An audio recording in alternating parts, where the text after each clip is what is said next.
Hello book lovers and welcome to Book Talk Radio Club. My name is Claire Perkins and today I'm talking to author John Greene. John writes under the fabulously memorable pen name of Sir Uriel Enoch Sinclair. More about that later. John's book, The Chronicles of the Ancient Wizards of Avalon, is a fantasy set in 6th century Britain. John is an author, an artist, a musician, a poet, a scholar, a father, a minister, a Freemason, a carpenter and a shaman. He describes himself as jack of all trades and master of them all. Love it. Hi John, and thank you for coming on Book Talk Radio Club. Hello Claire, and hello to everyone, and thank you for having me here. Oh, it's my pleasure. John, would you like to give Book Talk Radio Club's listeners a brief description of the Chronicles of the Ancient Wizards of Avalon? Sure. My book is about a young boy born the seventh son on the seventh day of the seventh month from a family in despair. He was destined to become the end of bloodshed and war and the beginning of an era of peace when life becomes fair. The main character is Bill, who is, as you said, is the seventh son, born on the seventh day of the seventh month. Tell me about Bill. Why are all those sevens so important? Bill is the youngest son of King William III and Queen Elizabeth. Bill is destined to become king. Bill, unlike his six brothers who went off to school to learn elsewhere, was homeschooled within the castle walls and learned how to rule the kingdom as he grew up. The sevens are very important in my book because the prophecy of ancient Britain says that a boy born of the king and queen of ancient Britain would be born with the magical powers to rule over all the lands of the UK righteously to establish peace. Ah, right. So who are these ancient wizards named in the title of the book? The ancient wizards of Avalon were the wizards, the mages, the bards, the ancient druids who created the very first ever secret order in ancient Britain in the Isle of Anglesey, formerly known as Avalon. Uh-huh. This was during the Roman occupation that rolled over Israel, the Mediterranean, and other parts of Europe after the time of Jesus Christ, who created this special place of wisdom and power. Why did you decide to set the book in 6th century Britain? Is there a particular fascination that you have for this part of history? Sure. According to real ancient history, the 6th century was a time of change and reformation when the new religion of Christianity stamped out the old religion of paganism. When real war broke out, certain members of the old religion of paganism and both religions came together to protect the women and the children who would later become the future generation of a modern world that we now live in after the war came to an end. Let's talk about your pen name, Sir Uriel Enoch Sinclair. Just love it. Why did you choose to write under a pen name? I wanted to try something new and different than my first book. I heard that J.K. Rowling used a pen name when she wrote one of her books that wasn't Harry Potter. Well, I know Uriel is an angel name, and if I'm correct, Enoch is a biblical name. Not so sure about the Sinclair part, though. Where does that come from? First of all, you're right. Uriel is the name of an archangel of wisdom. Enoch was the mysterious ancient prophet of God in the Old Testament of the Holy Bible.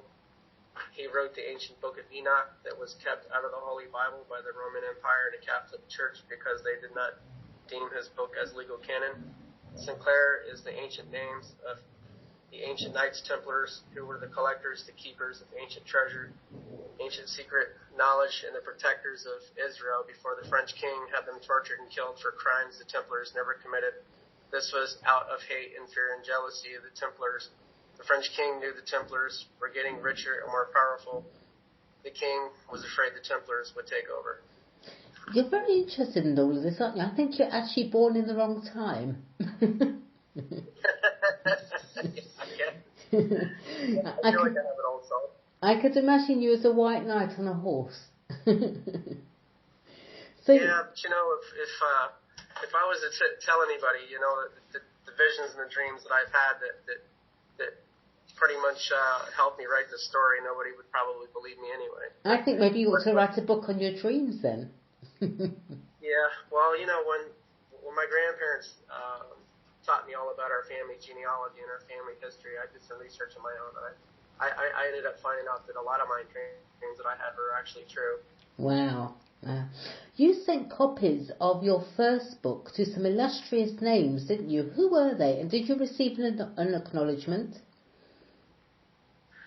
I sent first edition copies of my books to the President of Ireland, Michael D. Higgins, the President of the United States, Donald J. Trump, the Prime Minister of Canada, Justin Trudeau, and Her Majesty, the Queen of England herself, Queen Elizabeth II. In return, I received letters of acknowledgement from them all. I believe my personal favorite is from Her Majesty, Queen Elizabeth II. I can just imagine a review on Amazon from her. That would be nice, wouldn't it? I love the dedication to your readers, and I'll quote it if I may. This book is dedicated to all those readers who lived a hard life and received, or shall receive, divine intervention from the great Creator, and who are intelligent enough to know the fine line between mythology and reality sometimes disappears, and they both join together as one. For one human's junk is another human's treasure, and one human's superstition is another human's religion. Can you explain to Book Talk Radio Club's listeners what you mean with that, please? Sure. It simply means that the great Creator never made two people the same, because this is true, number one, and because no one has the same political, economic, nor the same religious views, even though we are all different races, nationalities, colors, and creeds. We are all still human, and if nothing else, we at least have that in common. In times of hardship and war, we, the people of the world, and all our allies must stick together in all ways to protect and preserve our heritages and our lives. Is there a particular message behind your book? When you consider who I was in life years ago, when my own flesh and blood told me to my face that ever since the day I was born, that I would never amount to anything, that my life would never amount to anything, to where I am now in life, I wanted to prove just how badly and sadly and dead wrong they were. I wanted to prove that if I could do it, anyone can write or do whatever they choose and become successful too. As for the story, the message is about a boy named Bill who could not help who his parents or family were. Even though he had the same hard times in life like myself, I wanted to give up, or he wanted to give up like I wanted to give up in life. But like me, he did not give up trying to make his life better. I think that's a very good message either way. You describe yourself as an artist, a musician, a poet, a scholar, a father, a minister, a Freemason, a carpenter, and a shaman. Well, I know what the first 8 are, but can you describe what a shaman does? Yes, ma'am. A shaman is an herbalist who treats people who have viruses and diseases that modern day technology and chemical drugs cannot cure or heal. A shaman is a midwife, a master in any art that betters the spiritual, medical, or physical health of another human being. A shaman has many, many talents and spiritual abilities. So how did you get into shamanism? I had a friend from many years ago who was an ex-lineman and a commercial fisherman. He was also a shaman in the ancient sciences and arts of herbology, numerology, astrology, divination, arts and crafts. His name was Lamar. I was telling him things I had experienced throughout my life. That's when he told me he was a shaman and asked me if I wanted to learn more about the power and the talents I was born with. Naturally, I said yes, and that is when I was introduced to shamanism. You're also Grand Master Mage of an order. What does that entail? I have an order called the Ancient Wizards of Florida that I'm still in the process of getting together. I haven't had a chance to complete it yet because I have been so busy working and trying to promote my newly published books. A Grand Master is a mage, and he is the leader of his order. Ah, right. I understand you have quite an interesting family history. Your fourth great-grandfather was President George Washington's right-hand general in the Revolutionary War of 1775 and 1776. What was his name?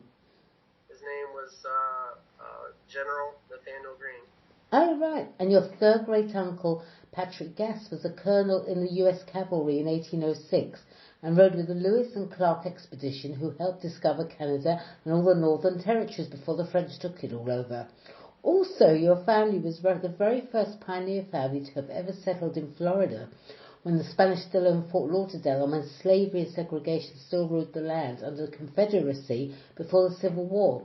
I mean, this is absolutely fascinating stuff. Did you spend time researching your family history and came upon the information, or was it passed down to you?